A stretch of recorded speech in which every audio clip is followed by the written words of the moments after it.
Salam, hörmətli tamaşaçılar. Efirdə hüquq işığında verilişinin növbəti buraxılışıdır. Bu dəfəki verilişimizdə biz Azərbaycanda QET qanunvericiliyi ilə bağlı məsələləri, qanunvericilikdə olan boşluqları müzakirə edəcəyik. Verilişimizin qonağı hüquqşünas Ələsgər Məmmədlidir. Xoş gəlmişsiniz Ələsgər bəy. Təşəkkür ederim, çox sağ olun. Ələsgər bəy, bu günlərdə biz sizin QET qanunvericiliyinin analizi ilə bağlı kitabınızı oxuduq və bu kitabda xeyli maraqlı məsələlərə toxunub. İlk öncə öyrənmək istəyərdik, Azərbaycanda qeyri-hökumət təşkilatları ilə bağlı qanunvericilikdə hansı boşluqlar var?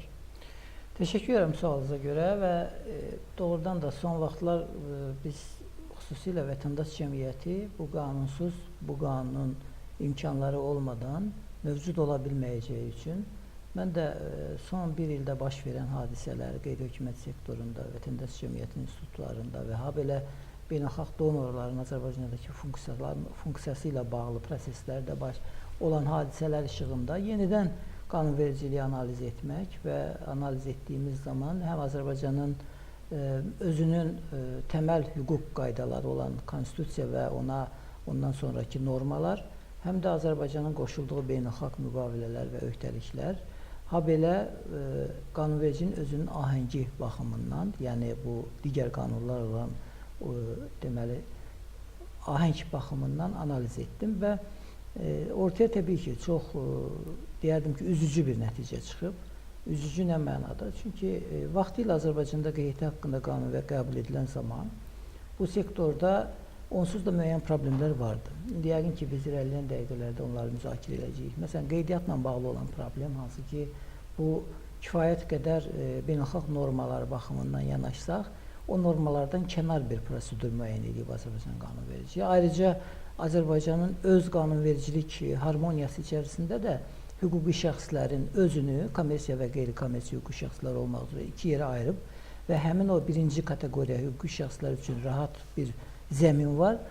Qeyri-kommersiya qurumları üçün qeydə alınma problemi davam edir. Bu problem nədir dediyimizdə, problem ən önəmli məqamlardan biri müddətlərin çox olmasıdır. Bilirsiniz ki, kommersiya hüquqi şəxsləri bugün 3 iş günündə qeydə alınır və bunların hətta onlayn qeydə alınma imkanları var. Yəni, istənilən bir şəxs, əgər hüquqi şəxs qurmaq istəyirsə, bunu çox internet üzərindən müəyyən prosedurlara əməl edərək 3 gün içində nəticəyə gedə bilir ki, bu çox pozitiv bir normadır və mən düşünürəm ki, kommersiya qurumları üçün yaradılan bu pozitiv norma eyni ilə də qeyri-kommersiya qurumları üçün olmalıydı. Nədən? Ona görə ki, ümumiyyətlə qeyri-kommersiya qurumlarının funksiyası kommersiya qurumlarından fərqli olaraq gəlir güdmək yoxdur. Yəni, insanlar könüllü fəaliyyət göstərir.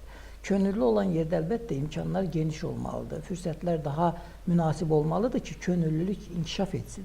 Çünki biri var ki, siz bir kommersiya qurumu qurursunuz və məqsədiniz pul qazanmaqdır. Qazandığınız puldan da dövlətə vergi verəsiniz, kimlərsə də iş verəsiniz və s. Bir də var ki, siz onsuz da hansısa sferada işləyirsiniz, bir iş yeriniz var, yaxud da bir kommersiyanız var, ya da heç kommersiya iş yeri deyil, dövlət qulluğundasınız. Amma boş vaxtınızda da yenə birləşmə hüququndan istifadə edərək hansısa sferanın inkişafı üçün könüllü fəaliyyətlər göstərirsiniz. Əslində, könüllü dediyim budur ki, oradan gəlir güdmürsünüz. Qeyri-hökumət sektorunda olan qurumlar sadəcə öz fəaliyyətləri koordinasiyası çərçivəsində iş görərlər, amma gəlir götürməzlər. Gəlir, əgər varsa, QET gəlir əldə edirsə də, bu da məqsədə yönəlir. Ona görə qanunvericilikdə bu kommersiya qurumları üçün 3 gün, qeyri-kommersiya qurumları üçün 100 gün təxminən vaxt müəyyən olunması olduqca ədalətsiz bir yanaşmadır və bu Konstitusiyamızın 125-ci maddəsi hansı ki, bərabərlik, hüquq qarşısında bərabərlik prinsipini tənzimləyir. Hüquq qarşısında bərabərlik prinsipi hər kəsə eyni məqamda eyni hüququn tətbiq olunması zərurliyini yaradır. Yəni, bir tərəfdə 2 hüquqi şəxs var qarşınızda, biri kommersiyadır, biri qeyri-kommersiya, biri 3 gün ərzində qeydə alınır, biri 100 gün ərzində. 100 gün birbaşa müddət deyil əlbəttə ki, mən burada qanunda üst-üstə nəzərdə tutan müddətləri topladığımda 100 gündür. Amma bunun 100 iş günü kimi düşünsək, əslində normal prosedurda 140 günə qədər uzana bilir. Öncə siz təsis etməlisiniz, təsisi verməlisiniz qeydiyyat şöbəsinə, 40 gün içində qeydə alına, 40 iş gün içində qeydə alına bilər ki, bu 2 aydır. və o zaman alınmır, təzədən geri qayıdır. 10 gün içində siz geri qayıtmanın səbəbini müəyyən etməlisiniz, təkrar müraciət etməlisiniz və daha 10 gün ərzində baxacaq və yaxud da daha bir ay uzadacaq müddəti. Yəni, demək istədim ki, qanunvericilikdə elə bil ki, süni şəkildə yaradılıb ki, QT-lər mümkün qədər az qurulsun. Mən burada bir haşiyə açıb bir statistika istəyirəm sərgiləyək ki, baxın, Azərbaycanda deməli, hər 10 min nəfərə 3 QT düşür. Hər 10 min nəfərə 3 QT faktiki olaraq əgər ölkə ərazisini, əhalisini, kəndlərini, şəhərlərini düşünsək, bizim 3 min nəfərdən az olan kəndlərimiz var. Demək, elə kənd var ki, ora bir QT düşmür. Yəni, bunu bu aspektdə qabarıq olaraq göstərir. Amma qonşu, məsələn, Gürcüstanda bu rəqəm 13-dür. Yəni, bizdə 10 minə 3-sə orada 13-dür. Yaxud da Avropaya doğru getdikcə, Rusiyada 16-dır, Avropaya gedirsən, Çexiyada 64-dür. Yəni, qeyri-hökumət təşkilatlarının formalaşma imkanları çox rahatdır və bu rahatlıq da o sferada mövcud təşkilatların sayını artırır. Sual yarana bilər. Elə yeri gəlmişkən, yəni bu sırf qanunvericilik mane olur QT-lərin qeydiyyatına, yoxsa burada başqa səbəblər də var? İlk növbədə dedim, qanunvericilikdəki bu dizbalans ya da ədalətsizlik, hansı ki, hüquqi və kommersiya hüquqi və qeyri-kommersiya hüquqi şəxslər arasındakı bu tarazsızlıq, eyni zamanda bunun praktikada daha da fərqli problemlər yaradır. Məsələn, indi rəqəmləri üst-üstə, müddətləri üst-üstə qoysaq, normalda siz məntiqlə bir təşkilat qurmaq istəsək bugün, 5 ay sonra təxminən bu qeydə alınmış olmalıdır. Amma praktikada bu belə deyil. Azərbaycanda son illər, xüsusən Avropa Komissiyasının bir böyük layihəsi var idi 2011-13-cü illərdə. O çərçivədə aparılan araşdırmalarda ortaya çıxan belə bir nəticə vardı. Ortalama Azərbaycanda bir QT 8 aya qeydiyyatdan keçir. Bu keçənlərə aiddir. Amma eyni zamanda mindən çox QT var ki, ümumiyyətlə qeydiyyatdan keçmir və keçməməsinin səbəbi də müxtəlif bəhanələrlə onların qeydiyyat sənədlərində çatışmazlığın olması və yaxud da hansısa sənədlərin əksik olması ya da qeyri-qanuni olaraq hansısa dəstək məktubunun olmaması, bunlar da bəhanə göstərilə bilir. Mən ona görə qeyri-qanuni dedim ki, məsələn, qanunvericilikdə bir QT qurmaq istəsəniz, hansısa əlaqəli sferada fəaliyyət göstərən nazirlikdən dəstək məktubuna ehtiyac yoxdur. Qanun belə bir norma nəzərdə tutmayıb. Amma praktikada siz gedin, məsələn, radio sahəsində məşğul olmaq istəyirsiniz, jurnalistika sahəsində, ya deyəcəklər ki, siz Milli Radio Şurasından bir məktub gətirin, ya deyəcəklər Mətbuat Şurasından dəstək məktubu, ya hansı ki, norma yoxdur hüquqda. Amma praktikada bu norma hüquqi normanın önünə keçir. Yəni, bu olmasa ümumiyyətlə qeydiyyata alınmır. Və son illər bu tip praktikada təəssüf ki, çoxdur. Əlavə olaraq, mən sadəcə qeydiyyatın indi problemlərinə toxundum, amma bilirsiniz, dövlət əslində birləşmə hüququna zəmin yaratmalıdır və müəyyən prosedurlarla, deyək ki, qeydiyyat kimi, ondan sonra sistemli hesabat kimi bu təşkilatların fəaliyyətinə dövlət nəzarəti həyata keçirməlidir. Bu normaldır. Yəni, düzdür, mən indi bir yenə haşiyə çıxıb deyim ki, Avropa ölkələrinin çoxunda QT-nin qeydə alınması proseduru bizdəki kimi deyil. Yəni, elan elədimi, QT artıq formalaşır, ondan sonra gedir, deyək ki, vergi nömrəsi alır və fəaliyyət göstərir. Eynilə bizdə KİV-in formalaşması kimi, hansı ki, siz qəzet formalaşdırsanız, bir həftə öncə fəaliyyətə başlayıb, məktub verirsiniz, bir həftə sonra fəaliyyətinizə başlayırsınız. İstər sizi qeydə alsın, almasın, siz fəaliyyətə başladığınız üçün onlar da sizə sənəd verir ki, bəli, bu identifikasiya olundu, bu nömrə ilə fəaliyyət göstərəcək. QT-lərin formalaşması ümumiyyətlə Avropa qanunvericiliyində budur. Və nədən belədir? Çünki Avropa İnsan Hüquqları Konvensiyası 11-ci maddə birləşmə hüququ, assosiasiya hüququnu tənzimləyib. Həmin hüquq imkan verir ki, bu fundamental hüququn realizə olunması üçün süni maneələr olmasın və bəhanələr də olmasın. Çünki təməl olan azadlıqdır, birləşmə azadlığıdır. Orada hansısa prosedurlar sadəcə onu asanlaşdırmağa yönəlməlidir, önləməyə yox. O azadlığın realizə olunmasının yolu açılmalıdır. Eynilə siz jurnalistlər, məsələn, akreditasiya olmanız qanunvericilikdə deyək ki, KİV haqqında qanunda yazılıb ki, jurnalistlər 50-ci maddəyə akreditasiya olunur. Zaman-zaman kimsə yanlış anlayır, elə bir akreditasiya olmayan informasiya ala bilməz. Hansı ki, qanunverici məqsədi akreditasiya olanın daha çox informasiya alma imkanlarını təmin etməkdir. Digərlərini önləmək deyil, hər kəs informasiya ala bilir. Amma akreditasiya olunmuş jurnalist Deyək ki, getmədiyi tədbirdən də informasiya Yəni daha alır. çox. Bu baxımdan, yəni eyni ilə QHT-nin qeydə alınması, onun azadlığın məhdudlaşdırılması yox, daha da realizə olması, daha da inkişaf etməsi üçün bir zəmin olmalıdır.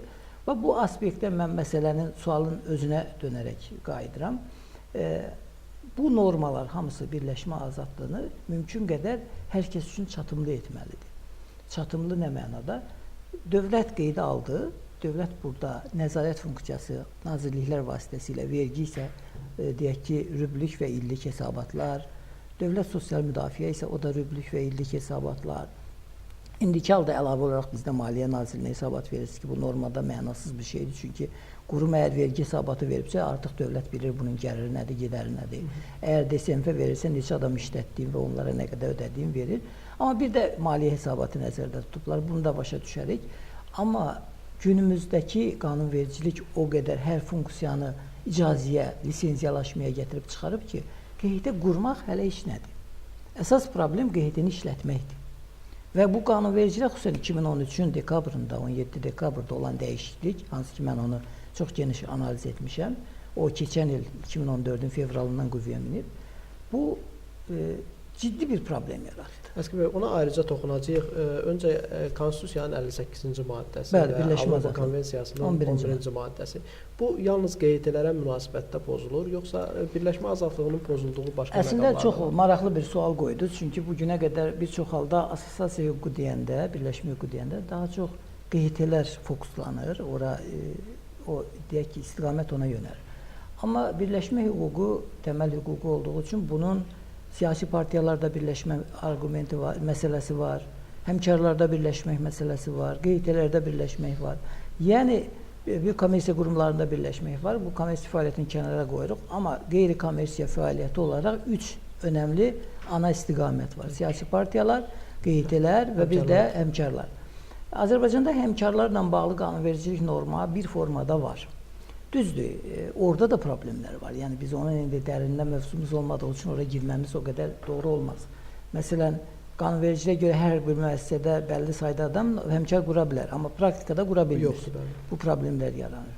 Qanunvericiliyə görə həmkarlar könüllüdür, amma praktikada dövlət qurumlarının içində məcbur həmkarlar tuturlar. Yəni bu aspektdən baxdığımızda hələ də Sovet dönəmindən qalma bəzi vərdişlər var ki, onlar qanunda olmasa da praktikada var. Bu həmkarlarla bağlıdır.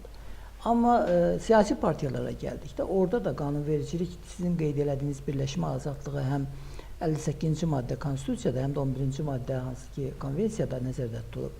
Burada siyasi partiyaların da fəaliyyətində maksimum azadlıq öndə olmalıdır. Azərbaycanda son, yanılmamsa 3 il öncə idi, siyasi partiya haqqında qanuna da bir dəyişiklik gətirildi və burada həm təşkilatlanmanın region sayına görə bir məhdudiyyət gəldi. Yəni, bəlli sayda olmadan sən partiya qura bilmirsən. Məsələn, deyək ki, Azərbaycanda 67 rayon varsa, bunun 1/3-də təşkilatlanma məcburiyyətin varsa, yaxud da 1000 nəfər üzvün hər birin xüsusilə şəxsiyyətini təsdiq edən sənədlərin filan tələb olunması və o birləşmə hüququ baxımından hər 1000 nəfərin hər birinin sənədlərinin yerində qaydasında olmasının tələb olunması təhsis üçün. Bunlar əlbəttə ağırlaşdırıcı normalardır. Normalda 1000 nəfər bir araya gəlir və bu konferans keçirirsə, qurultay keçirirsə, bu 1000 nəfər real olaraq, fiziki olaraq orada iştirak edir və onların da üzvlük anketləri vardır, partiya ilə bağları vardır, bəyanları vardır. Bu artıq partiyanın daxili sənədləşmə işi olmalıdır. Buna dövlətin nəzarət etməsi ki, bir nevi bilirsiniz, Konstitusiyada hər kəsin siyasi fəaliyyət azadlığı var, elə deyilmi? Eyni zamanda siyasi fəaliyyətində gizli tutma. Bu proses bir nevi açılır. Məsələn, mən X partiyasına, deyək ki, simpatiyam ola bilir, onun da üzvü olaram, amma partiya mənim üzvlüyümü bəyan edə bilməz ki, hər kəsə bu partiyanın üzvüdür. Amma indiki halda partiya sənin şəxsiyyət vəsiqəni aparıb təqdim etməlidir Ədliyyə Nazirinə ki, bu mənim partiyamın üzvüdür. Yəni, beləliklə bir nevi rəsmi fişlənmə, Türkiyədə bu, bilirsiniz, insanları, bu dini qruplar dırnaqarası fişləmə deyirdilər. Yəni, öncədən qeydalı bu adam faydalıdır, bu adam faydasızdır, bunun bizə xeyri dəyər dəyməz, bu sferadadır. Bu siyasi partiyalar baxımından da bir nevi rəsmi olaraq fişlənməkdir. Və eyni zamanda da şəxslərin siyasi azadlıqlarına bir formada onu gizli tutma iradəsinə müdaxilədir. Siyasi partiyalarla həmkarlar prosesində bu müəyyən problemlər var dedik və Azərbaycanda onların mən qeydiyyatla bağlı problemlərə toxundum. Real fəaliyyətlə bağlı da xüsusən siyasi partiyalar ən çox funksiyasını göstərir, birləşmə azadlığı, toplaşma azadlığı ilə birləşir, sərbəst toplaşma. Bu sferada bəlkə son bir ildə o qədər ciddi problem görmürük, amma realda Azərbaycanın xeyli problemləri olub ki, hansı Avropa məhkəməsinə qədər gedib çıxıb. Bu da siyasi partiyaların rahat fəaliyyət göstərməsinə deyərdim ki, maneələrdir. Ayrıca da yanılmamsa keçən ilə qədər bu çox populyar pozuntular idi. Siyasi partiyaların, region təşkilatlarının konferanslarına imkan verməmək, toplanarkən rayon icra hakimiyyətindən icazə tələb etmək kimi ki, bunlar hamısı siyasi fəaliyyətin imkanlarını məhdudlaşdıran qeyri-hüquqi addımlardır. Hansı ki, hüquqda elə bir norma yoxdur. Bəli, qanunvericilikdə elə bir norma yoxdur. Əsgər bəy, siz də vurğuladınız, qeydiyyata alınmayan qeyri-hökumət təşkilatlarının sayı hazırda qeydiyyata alınanlardan daha çoxdur. Bu insanlar qeyri-hökumət təşkilatlarını təsis ediblər və bu fəaliyyət könüllüdür. Hazırki dönəmdə qeydə alınmamış bunlar fəaliyyət göstərərsə, qanunvericilik onlara qarşı hansısa cəza tədbirləri nəzərdə tutur, yoxsa? Qeydə alınmadan fəaliyyət daha əvvəl mövcud idi. Bu 2013-cü ilə qədər olan dəyişikliyə. Amma 2013-cü ildən sonra artıq qeydə alınmayan fəaliyyət, təşkilatın fəaliyyəti faktiki olaraq mümkün deyil. Hətta bir neçə gün öncə yanılmıramsa Rəsul Cəfərova ittiham elan olunarkən məhz onun qanunsuz fəaliyyət göstərməsinə görə, hansı ki onu o klub təsis etmişdi, İnsan Hüquqları klubu, amma o qeydə alınmamışdı. Ona görə də o qeydə alınmayan klubun funksiyasını kənarda olan mövcud bir hüquqi və ya fiziki şəxsin imkanları ilə həyata keçirmişdi və bunu bir hüquq pozuntusu kimi ona 6 ay həbs cəzası kəsdilər ki, güya qanunverici pozub. Təbii ki, orada ayrı məqamlar da var və o ədalətli olduğunu düşünmürəm mən şəxsən. Nə demək istəyirəm? Qeydə alınmayıbsa bugün, demək olar ki, fəaliyyət göstərə bilməz. Nədən bilməz? QHT-lər bir funksiya icra etməsi üçün maliyyə imkanlara ehtiyacı var, insanlara ehtiyacı var, yəni fiziki olaraq gücə. İnsanlara ehtiyacı olması üçün könüllülər olmalıdır. Könüllülər varsa bu hökmən o şəxslə, hüquqi şəxslə müqavilə bağlamalıdır. Qeydə alınmayan bir QHT könüllü ilə müqavilə bağlaya bilməyəcək. Deməli, qanunun bir tələbin burada qanun bunun önünü kəsdi. İkincisi, qeydə alınmayan bir QHT hər hansı bir maliyyə əməliyyatı apara bilməyəcək. Çünki o qeydə alınmayıbsa, hüquqi şəxs kimi çıxış etmə şansı yoxdur. O zaman deməli o öz layihələrini hər hansı bir formada Aparıb Ədliyyə Nazirinə qeydiyyatdan keçirdə bilməyəcək. Çünki özü mövcud deyil. Özü mövcud deyilsə və layihələr də qeydə keçməyibsə, banklar da qadağan da onun üzərində əməliyyat etmək. Yəni 200 manatdan çox bir dövriyyədə bu tip məsələlər, bilirsiniz, qanunvericilik dəyişiklik olundu və 200 manatdan çox əməliyyatlar hökmən bank üzərindən olmalıdır. Bütün bu normalar artıq qeydiyyatdan keçməyən QHT-nin faktiki olaraq imkansız, yəni qanunda düzdür, qeydiyyatdan keçməyibsə qadağan ifadəsi yoxdur. Amma bu normalar hamısı üst-üstə gələndə qeydiyyatdan keçməyibsə ümumiyyətlə fəaliyyət göstərmə imkanı yoxdur. Ayrıca da çox önəmli bir problemdir. Bugün qeyddən keçmiş təşkilatların gedib hüquqi şəxs kimi möhrü ilə qarşı tərəfdən donordan aldığı qrantı icra edə bilmir. Yəni bunun bu problemi var. Çünki qrant haqqında qanunun icrasına dair sərəncam askıya alındı 2004 tarixli və bugün qrantların qeydiyyatı aparılmır. Öncəki fərman iyul ayında qüvvədən düşdü. Noyabrda təkrar yeni fərman olacaqdı dedilər, olmadı. Yeni fərman qaldı.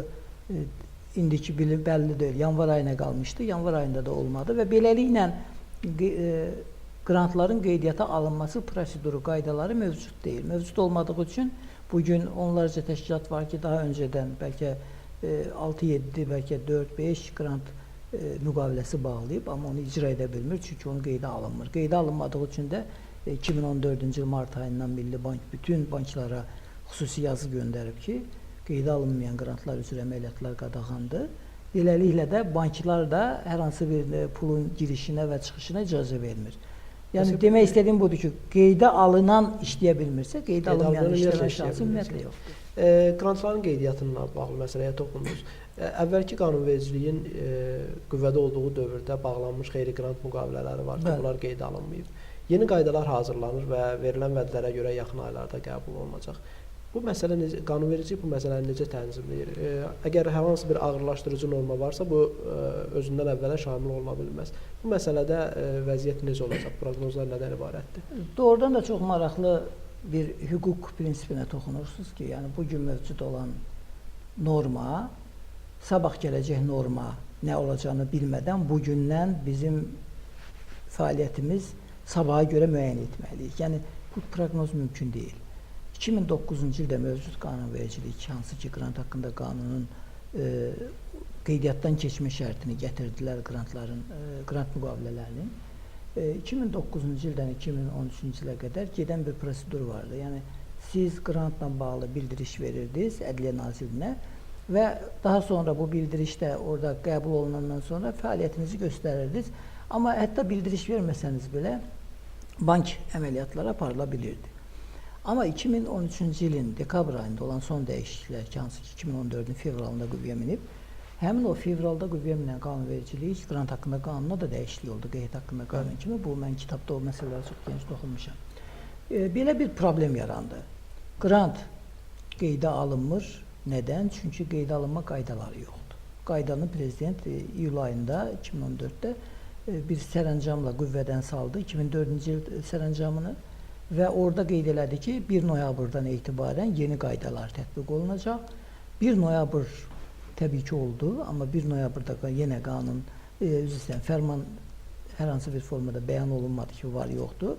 Lakin bir fərman imzalandı ki, 1 noyabrda, yəni 2014-cü ilin iyul ayında qüvvədən düşmə fərmanında yazılmışdı ki, 1 noyabrda, həmin o 1 noyabrda ifadəsi də çıxarıldı fərmandan. Beləliklə, nə zaman olacağına dair bir açıq boşluq yarandı. Təbii ki, deyirdilər ki, yanvar ayında olacaq. Yanvar keçdi. Dedilər, apreldə olacaq. Aprel də bitir. Və mən doğrudan bu istiqamətdə təəssüf ki, optimist deyiləm və düşünürəm ki, bu ilin sonuna olsa seçkilərdən sonra bəlkə nəsə ola bilər. Amma hüquq elə bir şeydir ki, o kəsinti qəbul etmir. Çünki münasibətlər var, münasibətlər zinciri var, tərəflərin öhdəlikləri var. Bir tərəf donordur, müəyyən vəsaiti ayırıb hansısa il üzrə. Həmin ilin sonunu bağlamalıdır. Qarşı tərəf donordan asılı olan icraçı tərəf var və müqavilə ilə öhdəlik altına giribdir ki, həmin vəsaiti arasa xərcləyəcək. Və siz dövlət olaraq bunları tənzimləmək zorundasınız. Birdən məlum olur ki, siz dövlət olaraq ümumiyyətlə qanunları çıxartmışsınız, deyirsiniz, gedin oynayın. Və siz necə oynayasınız? Oyun qaydaları da yoxdur. Və oyun qaydalarından əlavə siz topla oynayasınız, topu da siz götürüb gizləmişsiniz. Yəni qeydiyyatсız əməliyyat mümkün deyil. Deməli, faktiki olaraq yaradılan bir hüquqi böyük bir boşluq var. Bu boşluq ciddi bir problem yaradır. Həm təşkilatların özünün digər təşkilatlar qarşısında öhdəliyin icrası baxımından, həm də çox önəmli təməl azadlığı olan birləşmə azadlığının realizasiyası baxımından və mən təəssüflə qeyd edirəm ki, bugünkü yaranan bu vakum, bu hüquqi vakum boşluq, bəlkə 5 il sonra Azərbaycanın adının Avropa Məhkəməsi qərarlarında onlarca, yüzlərcə, xüsusən bu azadlıqların məhdudlaşdırılması istiqamətində çıxan qərarlarda anımsamasını aparıb çıxaracaq. Çünki Avropa İnsan Hüquqları Məhkəməsi Azərbaycanda birləşmə azadlığının pozuntusuna dair onsuz da bir neçə qərar çıxarmışdı. Bu qeydiyyatla bağlı idi. Bu, hətta qeydiyyat olsa belə prosesin uzun olması ilə bağlı idi. Bunlarla bağlı normalar, daha doğrusu məhkəmə qərarları var idi. İndi artıq funksionallıqla bağlı xeyli problem var. Yəni, biri var ki, sizi qeydə almırlar, oyun meydanına buraxmırlar. Bir də var, qeydə alırlar. Oyun meydanında da hər iki tərəfdə 11 futbolçu var, amma topu götürüblər ortadan. Yəni, top oynaya bilməzsiniz. O zaman bu 11 oyunçu bir-birini döyməlidir. Yəni, nəticədə bu oyunun qaydası əgər topu qapa atmaqdırsa, topu öncə meydana qoy. Qaydalar bu baxımdan çox önəmlidir. Əgər qrantın qeydiyyatı şərtini gətirmisənsə, deməli, onu qeydə almalısan. Yox, şərti gətirib sonra da qeydə almaq üçün lazım olan normanı ortadan götürmüsənsə, bu o deməkdir ki, ümumiyyətlə oyun qaydasına görə oynanmır.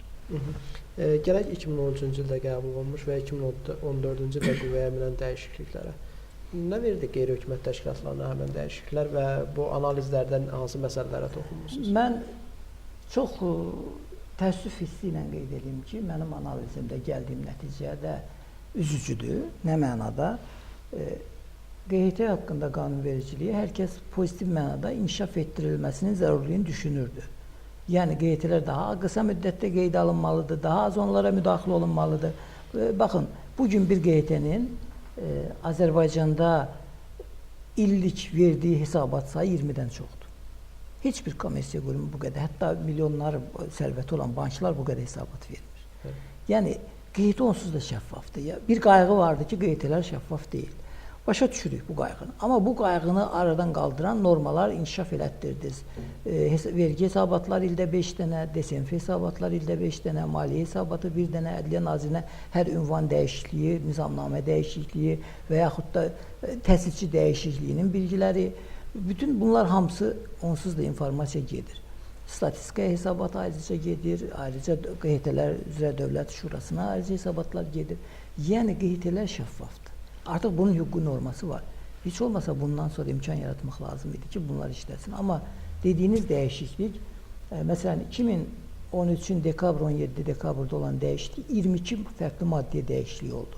Hansı ki, bu bütün tarix boyunca, QET tarix Azərbaycanda boyunca bir dəfiyə qanunvericiliyə olan həmlənin ən böyüyüdür. Və bu 22 dəyişikliyin hər birinin altında təməl bir iradə yatır. Necə eləyək ki, məhdudlaşdıraq? Yəni, necə eləyək ki, imkan yaradaq yox, necə eləyək ki, məhdudlaşdıraq? Hər bir normanlar, bu donorlarla bağlı gətirilən müddəalar bundan var. Dünənə qədər, məsələn, fərqi yoxdur. Azərbaycanda siz kənd təsərrüfatını inkişaf etdirmək üçün bir layihə istəyirsiniz ki, icra eləyəsiniz. Baxırsınız internetdə, deyək ki, BMT-nin kənd təsərrüfatı ilə bağlı şöbəsi 100 minlik qrant elan edib. Ərizənizi atırsınız, qəbul olunur, baxırlar ki, sizin proyekt normaldır, qrant verirlər. İndi artıq bu şans yoxdur. İndi həmin o BMT gəlib Azərbaycanda qeydiyyatdan keçməlidir ki, mən donorum. Və bunu da elə-belə keçə bilməyəcək. Gələk Nazirlər Kabineti ilə də müqavilə imzalasın ki, buna neçə, 1 illikmi, 6 aylıqmı, bir dəfəlikmi icazə veriləcək donor olmaq. Hansı ki, lisenziyalaşma anlayışı varsa, heç olmasa lisenziyalaşma 6 illikdir. Bilirsən ki, 6 il ərzində sən bu işi görəsən. Bir bank açacaqsan, ya bir televiziya açacaqsan, ya bir hansısa, deyək ki, məhsulu xaricdən gətirib ölkədə lisenziyalaşmış fəaliyyətlə məşğul olan kateqoriyaya girmişsə, bunlar müddətlidir. Amma qrantda bu da yoxdur. Yəni, hər dəfiyə ayrıcı icazə lazımdır. Bu birinci problem. Digər önəmli bir problem, qeyri-hökumət təşkilatlarının bu günə qədər sadəcə qrantları müqavilə kimi qeydə alınırdısa, yeni qanunvericiliyə görə artıq qrant deyil, sizin xidməti müqavilələriniz də qeydə alınmalıdır. Yəni, düşünün ki, bir kommersiya qurumu bir xidməti müqaviləyə bir iş görür, orada problem yoxdur. Amma qeyd görürsə, ona aparıb Ədliyyə Nazirini qeydə aldırmalıdır. Qeydə alınma proseduru da yoxdur. Yəni, bu o deməkdir ki, nə inirsiniz eləyin, işləyə bilməzsiniz, icazə verməliyik. Düzdür, bu proses, qeydə alınma prosesi öhdəlik kimi QET-lərin üzərinə o zaman qoyulur ki, donorlar xarici olsun. Amma yerli donor, dövlət qurumları olduqda, onda o donorların özünün üzərinə öhdəlik qoyulur ki, onlar, deyək ki, qrant müqaviləsini qeydə aldırsın. Yəni, indiki halda mən bu qanunvericiliyin dəyişməsindən sonraki tablonu sizə rəqəmlərlə ifadə etsəm, belə bir nəticə çıxır ortaya. 2012-ci ildə Azərbaycana təxminən 54,5 milyon dollar qrant QET-lər vəsait alıb. 2012-də 54,5. Və bunun təxminən 53,4%-i xarici mənbədən olub, 27,1%. 27,1 milyon dollar. Yəni, QET-lərin 54%-dən çoxu xarici mənbəyi ilə yaşayıb. 2013-cü ildə bu rəqəm, QET-lərə gələn rəqəm, 82,8 milyon olub dollar. Və bunun da 35%-i, yəni 28 milyon dolları xarici mənbədən olub. Deməli, indiki halda, əgər dollar-manat dəyişimini də nəzərə alsaq, 2014-cü ildə Azərbaycan QET-ləri 30 milyon dolları xarici mənbədə mərhum oldular. Qrant qeydə alınmadı, donorların qeydə alınma şərti gəldi və s. Nə heç bir donor qeydə alınmayıb, nə də qrantın qeydə alınma qaydası yoxdur. Deməli, mövcud əvvəlki olan qrantlar istisna olmaqla yeni qrantların bağlanma şansı sıfır olub. Və keçən 2014 bütün və indi 2015-ci ilində ilk 4 ayında yenə də bu proses davam edir. Beləliklə, Azərbaycanın xüsusilə qeyri-hökumət sektoru, bu ictimai institutların xarici mənbədən maliyyələşmə şansı sıfırlaşıb. Qalıb daxili mənbə. Daxili mənbədə də ciddi şəkildə azalma baş verdi. Çünki bilirsiniz, neft qiymətinin düşməsi və Azərbaycanda ümumiyyətlə gəlirlərin azalması bu istiqamətə ayrılan vəsaitləri 2013-ə nisbətdə xeyli azaldı. Ayrıca da bu azalmanın paralelində çox önəmli bir hüquqi və belə deyərdim, sosial problem yaranır. QHT hökumətin fəaliyyətinə nəzarət edir əsasən. Hökumətin fəaliyyətinə həm də yardım edir. İndi düşünün, hökumətin özündən aldığınız qrantla hökumətin fəaliyyətinə nəzarət şansınız nə qədərdir? Yəni, QHT-nin gerçək missiyası kənara çəkilir, olur hökumətin yanında qeyri-hökumət yox, birbaşa hökumət yanı təşkilat. Və əgər sadəcə hökumət maliyyələşdirirsə QHT-ni, sözsüz ki, həmin QHT-lər həmin hökumətin fəaliyyətinin neqativ tərəflərini aça bilmir, açmaya cürət etmir. Çünki indiki halda bizdə o qədər də demokratik bir mediada yox, demokratik nəzarət imkanları da o səviyyədə deyil ki, QHT desin, eybi yoxdur, mən aldım QHT şurasını, amma QHT şurasını tənqid edəcəm. Baxın, gəlin bir sorğu keçirdək, bir illik sistemə baxaq. QHT şurasından qrant alan 384 təşkilatın hansı QHT şurasının neqativ hərəkətini dilə gətirib? Heç biri. Çünki gətirə bilməz. Çünki mali oradan asılıdır. Asılı olduğun quruma nəzarət edə bilməzsən. Yəni, bu təməl fəlsəfəsi budur. Ona görə QHT-lərin həm daxili, həm xarici mənbədən gəliri açıq olmalı idi ki, o sadəcə QHT şurasından gələcək pula bağlı qalmayaydı və bütün sferada neqativ halı, monitorinqin obyektiv aparılmasını da həyata keçirə biləydi. Sonuncu bir suala qısa cavab almaq istəyərdim. Venesiya komissiyasının son dəyişikliklərlə bağlı rəyi var və gözlənilir ki, qanunvericiliyə yenidən baxılacaq. Pozitivsizmisiniz bu məsələdə? Xeyr, mən pozitiv deyiləm. Səbəbi də 2009-da başlayan bu xüsusilə daraltmaya yönəlik qanunvericiliyin təşəbbüsü ki, gedərək azadlıqlar daralırdı.